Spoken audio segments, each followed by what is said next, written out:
주신 우리에게 주신 하나님의 말씀은 히브리서 11장 36절로 38절입니다. 신약 성경 366쪽입니다. 제가 읽겠습니다. 또 어떤 이들은 조롱과 채찍질뿐 아니라 결박과 옥에 갇히는 시련도 받았으며 돌로 치는 것과 톱으로 켜는 것과 시험과 칼로 죽임을 당하고 양과 염소의 가죽을 입고 유리하여 공핍과 환난과 학대를 받았으니 이런 사람은 세상이 감당하지 못하느니라. 그들이 광야와 산과 동굴과 토굴에 유리하였느니라. 아멘. God is good all the time. 하나님 언제나 선하십니다. 우리에게 주신 말씀은 히브리서 11장 36절로 38절입니다. 설교의 제목은 부활신앙은 현재 진행형인가? 부활신앙은 현재 진행형인가 하는 제목입니다. 요즘은 제가 가장 좋아하는 실록의 계절입니다.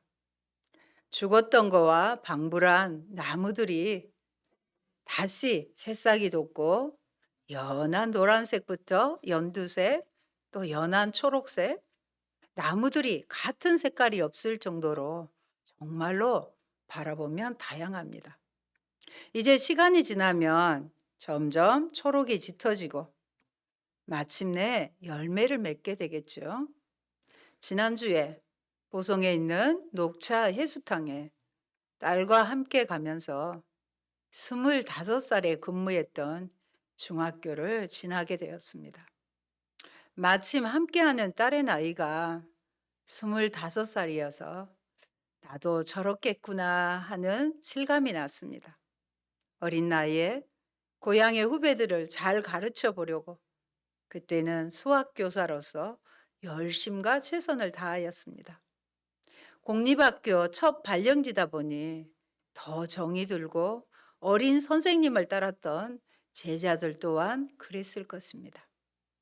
3년 재직하고 있는 동안 가르쳤던 제자들은 지금도 연락이 되고 함께 저의 설교를 듣고 있습니다.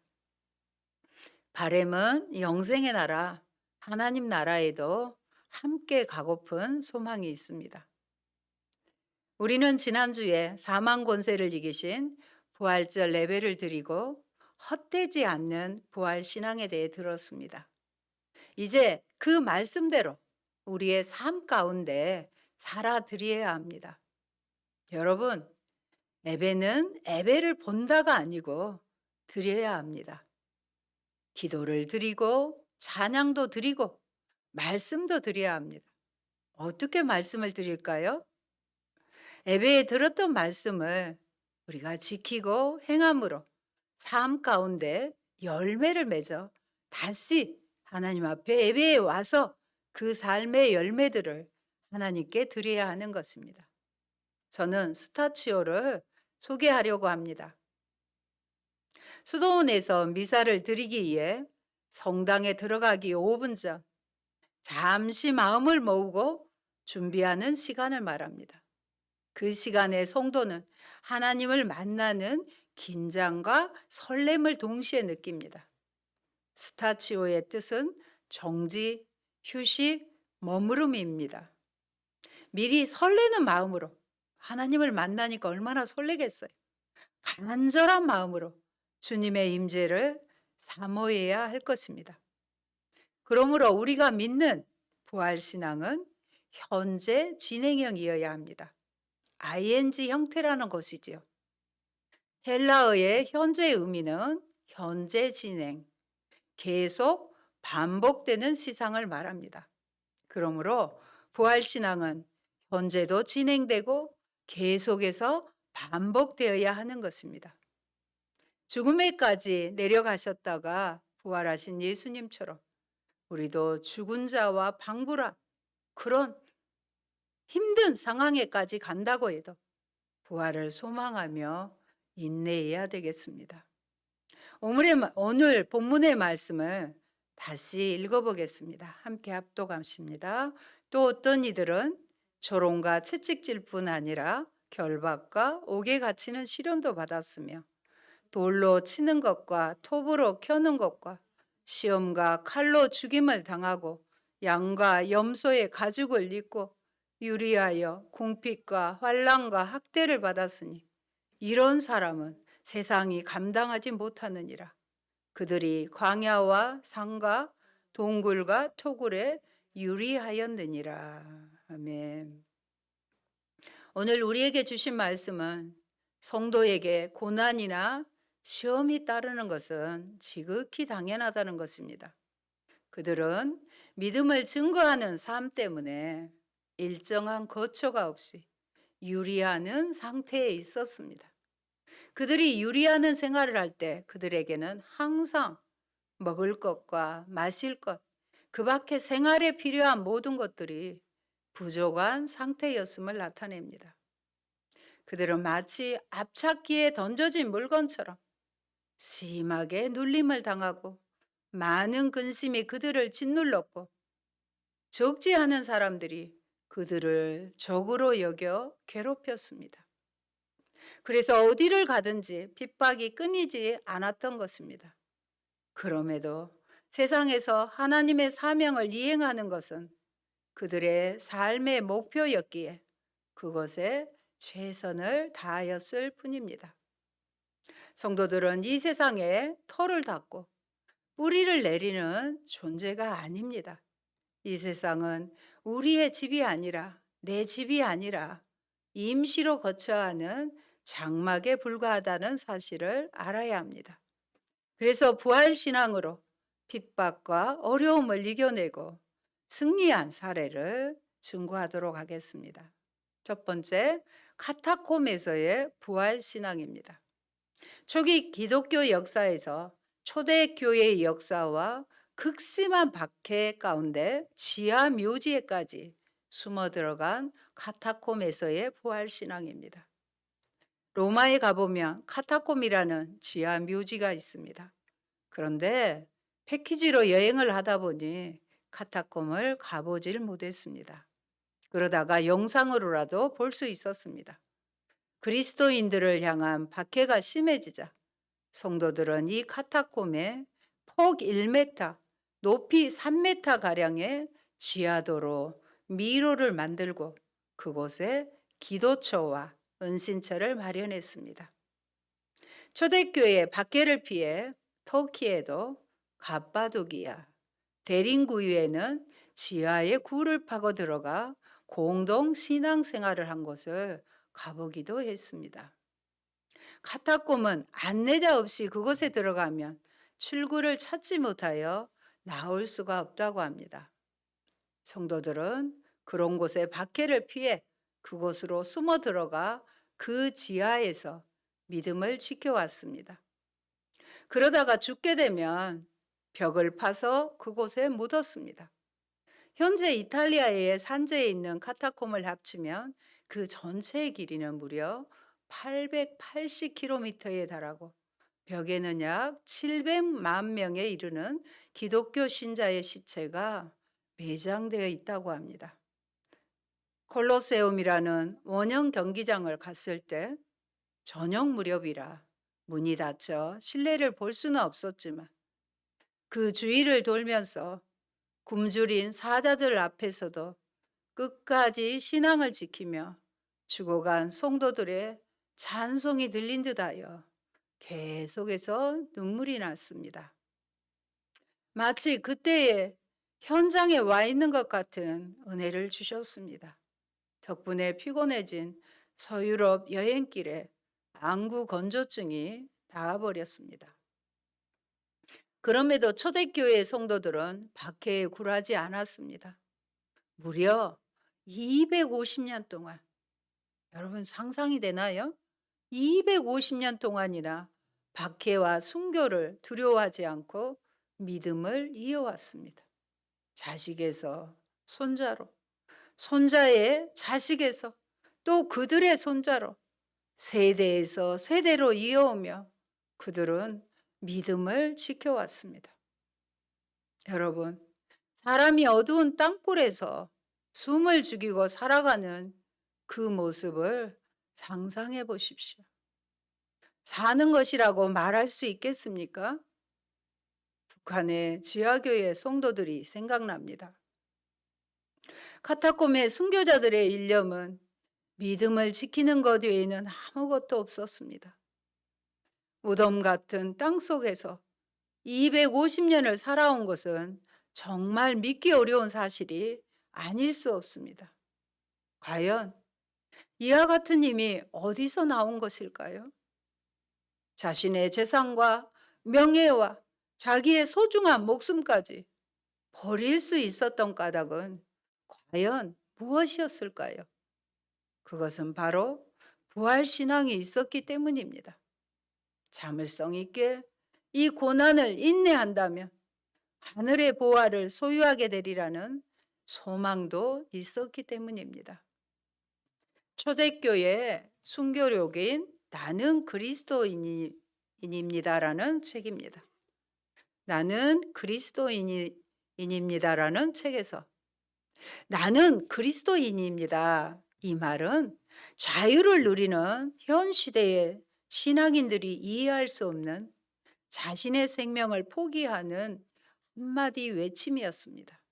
그 중에 오늘은 저스틴과 그의 동료들의 재판 기록을 말씀드리겠습니다.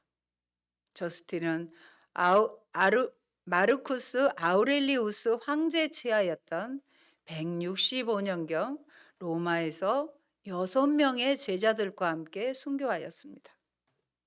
지사 루스티쿠스가 질문을 했을 때 나는 모든 철학에 대해서 배우려고 노력했습니다. 그러다가 마침내 그리스도인들의 참된 가르침에 함께하게 되었습니다. 우리의 신념은 이렇습니다. 우리는 그리스도인들의 하나님을 경배합니다. 태초에 눈에 보이는 그리고 눈에 보이지 않는 모든 피조물과 세상을 창조하고 만드신 한 분 하나님이 계시다는 것을 우리는 확신합니다. 그리고 우리는 하나님의 아들 예수 그리스도를 주로 믿고 있습니다. 그분이 모든 사람들을 위한 구원의 선포자요. 복된 진리의 교사로 오실 것을 선지자들이 미리 예언하였습니다.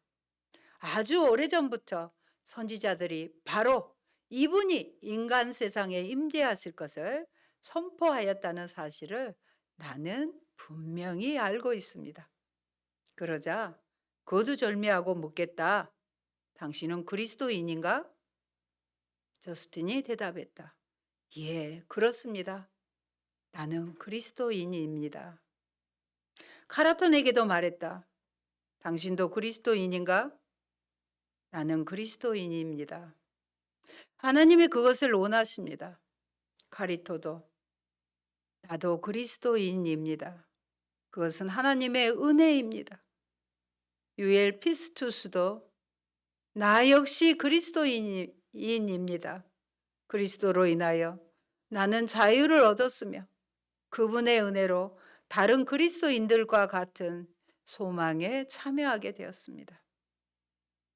히에락스도 당신도 그리스도인인가 하는 질문에 예, 그렇습니다.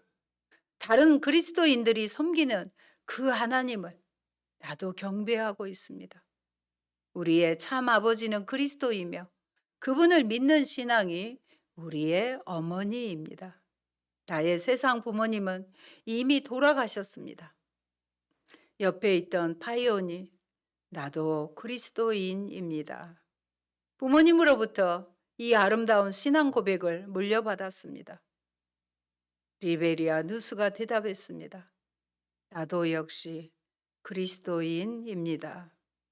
유일하신 참 하나님을 경배하며 그분을 예배합니다. 거룩한 순교자들은 하나님께 영광을 돌리며 사형을 집행하는 장소로 나아갔습니다. 거기서 그들은 참수를 당하고 구주를 한 목소리로 고백하는 가운데 순교를 완성했습니다. 몇몇 성도들이 비밀리에 그들의 시신을 수습하여 적합한 장소에 매장하였습니다. 그때 우리 주 예수 그리스도의 은혜가 그들이 하는 일을 도와주셨습니다. 우리 주 예수 그리스도께 영원히 영광이 무궁토록 있을지어다. 아멘. 두 번째로 북한 지하교회 성도들의 부활 신앙입니다. 찬송가 484장 내 맘에 주여 소망되소서. 주 없이 모든 일 헛되어라. 밤에나 낮에나 주님 생각, 잘 때나 깰 때 함께 하소서. 영원한 주님, 내 승리의 주, 하늘의 기쁨을 주옵소서. 어떠한 고난이 닥쳐와도 만유의 주여 소망되소서. 이 찬양을 부르며 고난 앞에서도 순교를 각오하고 그들은 신앙생활을 하고 있습니다. 박해받은 기독교인들을 위한 단체인 한국 오픈 도어 선교회가 최근 북한의 지하교회 성도들의 4대에 걸친 간증을 소개하며 북한을 위한 중보기도를 요청했습니다. 1세대 아브라함은 20세기 초 북한 기독교인 1세대이다. 그는 1907년 평양 대부흥을 경험하였고 공장을 운영하면서 성경학교를 후원하기 시작했다. 그의 집에는 외국 선교사들이 끊임없이 머물렀고 그는 신학교를 또 세웠다. 그 지역의 장로교 선교사들은 아브라함과 협력하여 1930년대까지 계속해서 여러 교회들을 더 세울 수 있었다. 2세대 이삭은 휴전이 되면서 북한 정권은 54년 광범위한 교회 박해를 시작했다. 성도들은 가정집에 모여 예배를 드리게 되었다. 세상 정부의 버림을 받았으나 전국의 시민으로 1959년 북한에는 두 종류의 크리스천이 생겨났다. 북한 정권에 알려져 단속에 걸린 크리스천들과 숨어 들어간 비밀 크리스천들이다. 단강으로 추방된 크리스천들이 열악한 환경과 빈번한 사고로 많은 이들이 죽었지만 그 탄광에서도 복음은 왕성하게 뻗어나갔습니다. 그런 사례들은 너무나 많습니다. 먹을 것이 부족한 상황 가운데서도 남의 것을 도둑질하지 않고 자신의 것들을 나누며 사랑으로 섬겨서 신앙의 공동체를 이루어 함께 고난을 이겨내기도 했다고 합니다. 3세대 야곱은 어린 나이에도 불구하고 악질 반동분자로 분류되어 일반 성도들로부터 격리되었다.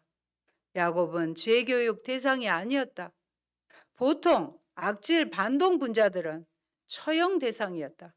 정부는 그의 조부와 부친이 악질 기독교인으로 처형당한 기록을 가지고 있었고 또한 야곱도 어려서부터 교회 성가대원이었다는 것을 알았다. 어느 날 90년대 고난의 행군 기간에 야곱 가족을 수십 년간 감시해오던 한 당 간부가 폐결핵에 걸렸다. 그는 자리에 누워 일어나지 못하고 각혈을 하며 죽어가고 있었다. 이 소식을 들은 야곱은 그 집으로 찾아가 그를 간호하기 시작했다. 야곱은 그의 병든 몸을 씻겨주고 죽을 먹여주는 유일한 사람이었다. 이러한 헌신적인 돌봄에 감동을 받은 그 당 간부는 야곱이 믿는 하나님에 대해 물었다. 결국 야곱에게 복음에 대해 물어보기로 결심했다. 사랑의 섬김으로 복음을 전하고 있었던 것입니다. 4세대 요셉 이야기입니다. 요셉은 야곱의 친자식은 아닙니다. 그러나 그리스도 안에서 아들입니다. 야곱은 90년경에 요셉에게 처음으로 복음을 전했습니다. 90년대 북한은 고난의 행군으로 알려진 식량의 위기를 맞이했습니다. 그러나 그 절박한 시기 동안에도 지하교인들은 자기의 생명조차 조금도 귀한 것으로 여기지 않았습니다. 그들은 두 가지 방법으로 생명을 걸었습니다.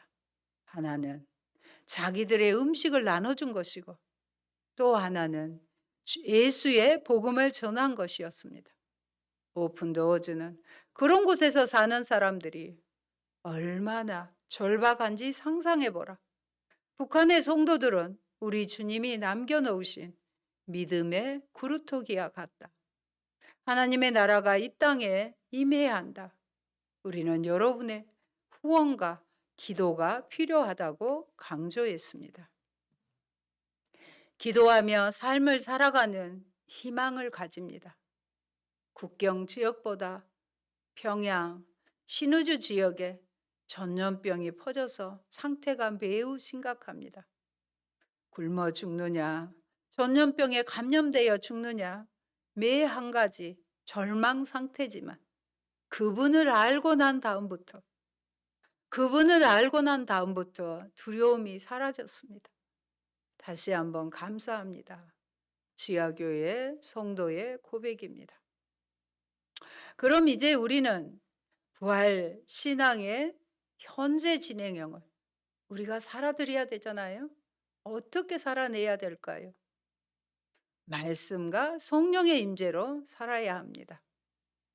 박애녹 목사님은 신자들의 신앙생활을 비행기에 비유했습니다.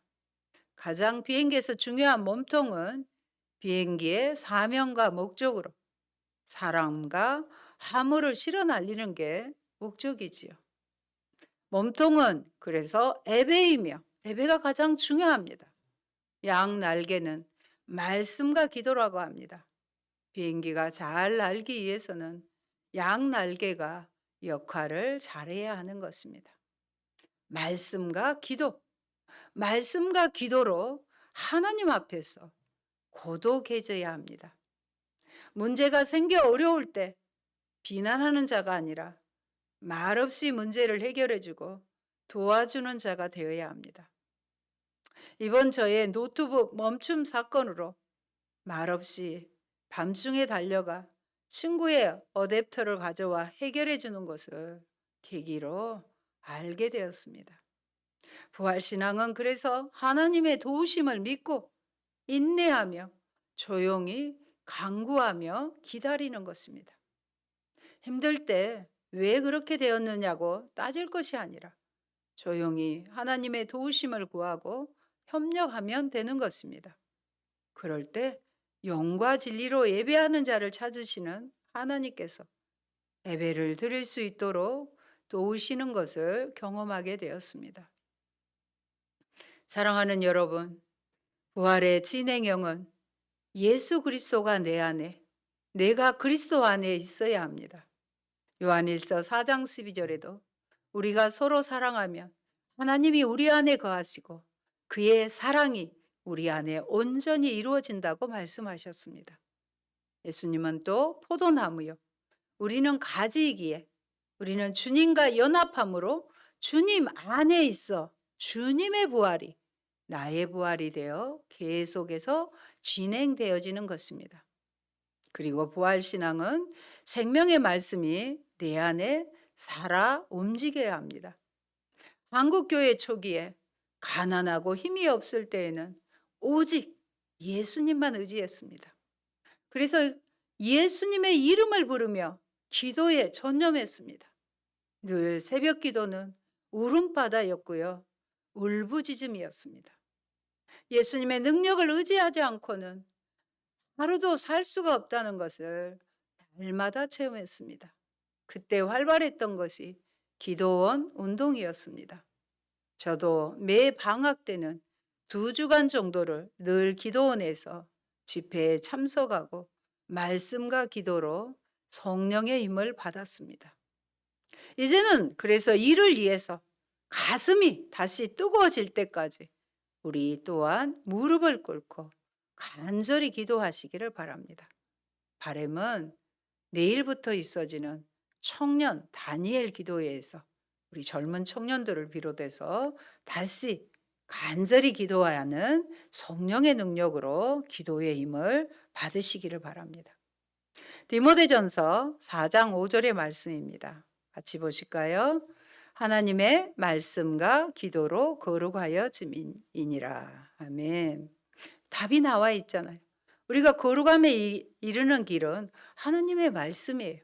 또 말씀에 근거한 기도가 되는 것입니다.